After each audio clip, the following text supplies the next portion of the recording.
So I'll be presenting our findings from the Gender Climate Survey, where we're mapping the experiences of gender-based discrimination at UIT. So first, to get a bit of background for why we're doing this, is that we still see very large occupational gaps worldwide and in Norway. You see the figure to the left would be more like STEM occupations in America and its gender distribution, STEM being science, technology, engineering, and maths. And you see to the figure to the right, it's from more Norwegian numbers looking at the gender distribution in leadership, where we still see that women make up 37% of all leader positions in Norway. And that's quite interesting, seeing these kind of like similarities with the kind of worldwide gender differences when we as Norway kind of consider ourselves a very egalitarian country. So what is going on? And you have a lot of discussion, a lot of research on these structural barriers, but as more as psychological researchers, we are very interested in the psychological barriers, especially the kind of processes that happens within us and how they can motivate the choices around us. So for example, the role of gender roles, gender discrimination, and stereotypes. And I'm sure we're all quite familiar with these terms, but just to give an overall definition, especially how they are applied within psychology, you would have stereotypes, or gender stereotypes would be thoughts or beliefs about a group or an individual due to being part of a group. That's that you apply to all individuals. All men are this, all women like this. It may or may not be reflected in reality, and it's often very overgeneralized. Similarly, you do have prejudice that can impact a lot of us, which is similarly thoughts or beliefs about a specific group or an individual due to being part of a group. But these kind of thoughts or beliefs either create, justify, or sustain discrimination. And then you have the gender roles, which are the kind of attitudes we have towards how a certain gender should be behaving based on their gender. And obviously, these things really impact us. As you can see, that it might be even from birth, we are kind of exposed to these beliefs, not all of them explicit, and not all of those we condone with. For example, if you grow up kind of exposed to the attitudes of, well, you have men who are the logical and the rational and like good at maths, and you have the women who are great at caretaking, and they're very emotional, and they're very kind. You can see how this can translate to people's not only job preferences, but what they can believe they would be suited for. And even though you would be, for example, a woman in a field with a lot of men, or vice versa, it does not necessarily make you immune to the beliefs you may have about yourself or others. And a lot of these opinions and attitudes are held subconsciously as well as consciously. So for example, when you see the pictures here, where you have like the pink being like, that is my superhero, hjerteknuser, and so forth, we kind of react to this because we're already assuming that, well, the pink one must be for the girl, right? So these kind of gender attitudes reach further, go really deep in us, even though we may not disagree with them. And the reason we tend to be quite affected by the impacts of gender stereotypes and beliefs and societal attitudes is partly due to something we call social identity theory in psychology, which in rough terms describes how we base our identities often quite a lot around the groups we are a part of. Most of us will not say, well, I just happen to be a woman and I work for this faculty. It's often, I am a woman and I'm an employee, I'm a member of this research group. It's not, oh, I like this sports team. It is, I am a Liverpool fan. So our group memberships and what people think about our groups are very ingrained and incredibly personal to us. And as we all want to kind of keep a positive self-image, we can be quite threatened or defensive when our groups are threatened. And this leads us into what we then call social identity threat theory, which in a nutshell is the worry about stereotypes, or stereotype worry. When we feel that we might be in a context or place where there exist stereotypes about a social group we're in. It doesn't necessarily need to be gender, but it can be. And it's not necessarily you go into these places and you just meet tons of discrimination. Let's say you are a female professor going to like a new job within a STEM field.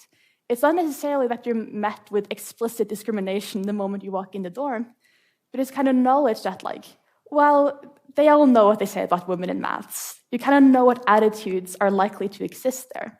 And just being reminded that you're in a space where these are prevalent can really, really impact us. You can be like overly cautious. You can become very worried of not confirming the stereotypes. You don't want to be one of those women or those men. And it's been found through a lot of research that it can lead to both reduced performance, especially in the workplace, which can be relevant, reduced confidence, withdrawal from others, burnout, and very importantly, a lower sense of belonging. Now, kind of sense of belonging or a feeling of belonging to our group, feeling safe within our group, knowing you have someone is essential to us as humans. And it's so linked to both mental and physical health and so forth. So the impact of social identity threat theory can be quite drastic, which is why we wanted to examine it in UIT and UIT employees. How do employees at UIT experience gender stereotypes, gender discrimination? Do they feel a sense of belonging to UIT? Do they feel positive towards approaching their colleagues, and so forth? And we did this using 3 research questions. First one being, do female and male employees experience the work climate at UIT differently? Do female employees at UIT face more negative stereotypes and feel discriminated because of their gender compared to male employees? And lastly, are the effects of gender-based discrimination particularly evident where women are underrepresented? So to do this, we created an online anonymous survey that we sent around using a lot of email lists and posters to staff at UIT. And we deliberately constructed it so that it did not have an explicit gender focus, meaning even though we were looking into a lot of gender differences and gender factors, this was not at least immediately apparent in the survey. For example, it was labeled, your everyday experience at UIT. This was so that we might reach a wider sample that may otherwise have been turned off due to the gender focus and gender research and so forth. So we did end up with quite a lot of participants, 2/3 being women, 1/3 being men.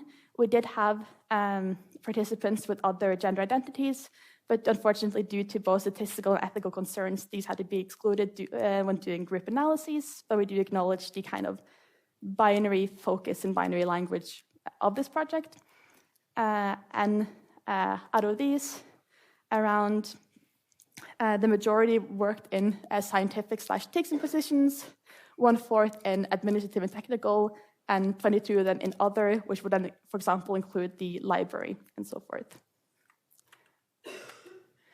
And so what did we find?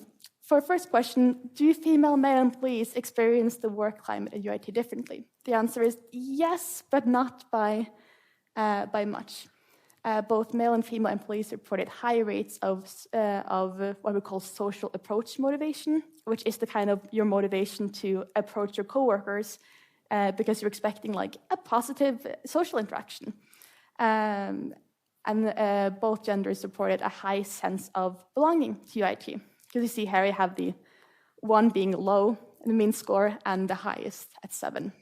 So women were at 5.31 and men to 5.12. These are obviously like averages, and there are, of course, a lot of individual experiences, but overall, these were the findings. And women showed also slightly higher motivation to approach colleagues, just like for the social benefit of it, rather than men. But this difference was very slight. So for a second research question, do female employees at UIT face more negative stereotypes and discrimination because of their gender compared to male employees? And we also find here that yes, but not by much. We found low discrimination and stereotypes reported overall in both male and female employees. But female employees reported significantly higher scores in all gender discrimination and stereotype scales. As you can see here. Here we have our sense of belonging from the last slide. Here we have worrying about stereotypes. Women are quite higher than men. We see the same pattern in interpersonal discrimination, as well as career discrimination and gender-based work expectations. So differences are small, but still quite notable, even though luckily overall the rates reported overall were quite low. So lastly, are the effects of gender-based discrimination particularly evident where women are underrepresented? Well, first of all, we needed to know participants' gender distribution at the workplace. So what we did was that we simply asked them to estimate the distribution. Is it a 50-50 men-women, 40-60, and so forth? And we used these numbers for analyses. And what we found that there might possibly be a gender difference in the impact of gender distribution in one's workplace. We, for example, found that tentative evidence suggesting that the more women are in the workplace, the less female employees reported worrying about stereotypes, and associated with this was then feeling an increased sense of belonging. So there might be some sort of protective factor. More women feeling less threatened in terms of your social identity as a woman. And this effect was very small and it's very tentative, but it's very interesting that it was not found in men. So as our conclusion, both male and female employees report a strong sense of belonging to UIT and are motivated to socially approach their coworkers. The reported gender discrimination and stereotypes were very low, but female employees reported slightly higher rates than male employees.